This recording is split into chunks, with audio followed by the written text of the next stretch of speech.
మా red book పేరింటనే ఒక్కొక్కరికి దడ అవుతున్నది. గుండెలలో గూడ్స్ రైలు ఉరుకుతున్నాయి. మా రెడ్ బుక్ అంటే గంత పవర్ ఉన్నది. మేము ఇంకా తెరవలే. తెరిస్తే మీ బతుకులు మొత్తం బస్టాండ్ అయితే మీ షిట్టాలన్నీ బయట పెడతామని నారా లోకేషన్ సార్ అన్న మాట ఇప్పుడు పెద్ద సంచలనానికి దారితీసింది. మరి యాడన్నాడు, ఎవరితోనన్నాడు, ఎందుకు అన్నాడు వార్త చూద్దాం పాండ్రి. రెడ్ బుక్ పేరింటేనే వైసీపీ లీడర్లకు గుండెల దడ గూడ్స్ రైళ్లు ఉరుకుతున్నాయ్యా అని ఎవరన్నారు ఎరకైనా. ఏపీ విద్యాశాఖ మంత్రి లోకేషన్ సార్ గట్టి కౌంటర్ అయ్యబట్టిండు. ఇక కృష్ణా జిల్లా మచిలీపట్నంలో పర్యటన చేసిన సందర్భంగా చెప్పిన మాటలయ్యా నారా లోకేషన్ సారు.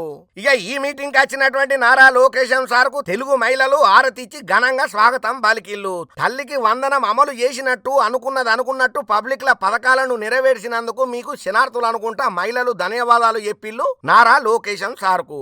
ఇక వాళ్ళట్ల శనార్థులు ఎప్పుడుతోని నారా లోకేషన్ సార్ కూడా రియాక్ట్ అవ్వకుండా పిల్లలను చదివించేందుకు ఏ తల్లి కూడా అవస్థలు పడొద్దనే తల్లికి వందనాన్ని మేము అమలు చేసినామని చెప్పి నారా లోకేషన్ సార్ చెప్పుకుంటా వచ్చిండు. వైసీపీ లీడర్లు మహిళలను కించ వరిసేటట్టు ఎట్లా మాట్లాడుతున్నారో మనం చూసినాం. వాళ్ళ గురించి ప్రత్యేకంగా మనం చెప్పుకోవాల్సిన పని లేదు. కూటమి సర్కార్ల మహిళలను గౌరవించే పరిస్థితి ఉంటది. పెద్ద పీట మహిళలకే ఏత్తాం. రాబోయే రోజులల్లో అతి తొందరలల్లా బళ్ళల్లా పేరెంట్స్ టీచర్స్ మీటింగ్ కూడా పెడతాం. సమాజంలో మార్పు రావాలి. మహిళలు మాట్లాడే విధంగా వాళ్లకు తగిన స్థానాన్ని కల్పించాలి. విధానాలు మార్చాలి. ఈ చట్టాలు పైసలతోని అటువంటి మార్పులు రావు. బ్రాహ్మణి సహకారం లేకపోతే నేను ఏమీ చేయలేను. ఇక ఇయాల్టి పద్ధత సమాజంలో మార్పులు రావాల్సిన అవసరం ఎంతైనా ఉన్నది. ముఖ్యంగా మహిళలతో మాట్లాడే తీరులో కూడా చాలా మార్పులు రావాలని మంత్రి నారా లోకేషన్ సారు కీలక మాటలే చెప్పుకుంటూ వచ్చిండు అక్కడికి వచ్చినటువంటి అమలక్కలతోని. ఇంక అంతనే కాదు, ఈ మీటింగ్లలో ఇంకొక మాట కూడా చెప్పుకుంటూ వచ్చిండు.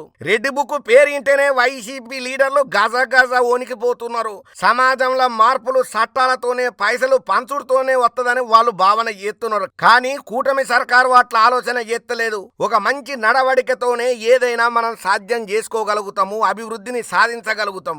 ఏదేమైనా కృష్ణా జిల్లా మచిలీపట్నానికి వచ్చినటువంటి నారా లోకేషన్ సార్ కైతే ఘన స్వాగతం చెప్పిండ్రయ్యా అమ్మలక్కలు. అద్భుతమైనటువంటి మీటింగ్ తోటి లోకేషన్ సార్ మాట్లాడుతున్న మాటలకు ప్రతి ఒక్కరు కితాబులు ఇచ్చుకుంటా నాయనను మించిన కొడుకు అనుకుంటా, నాయన బుద్ధులను పునికి ఉచ్చుకున్నాడు అనుకుంటా చంద్రాల సార్ కొడుకైనటువంటి నారా లోకేషన్ సార్ కు మస్తు కితాబులు ఇవ్వబట్టినరయ్యా.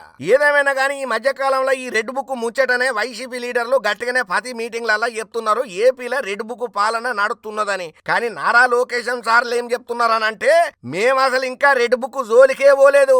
ఒక్క పారి మేము రెడ్ బుక్ ఓపెన్ చేసినామా మీ వైసీపీ సిట్టా మొత్తం బట్టబయలెత్తది. మా గసొంటి కక్షపూరిత రాజకీయాలు మేము చేయము, ఏపీ అభివృద్ధి కోసమే పాటుపడతామని చెప్పి నారా లోకేషన్ సార్ సుతం క్లారిటీ ఇచ్చుకుంటూ వచ్చిండు.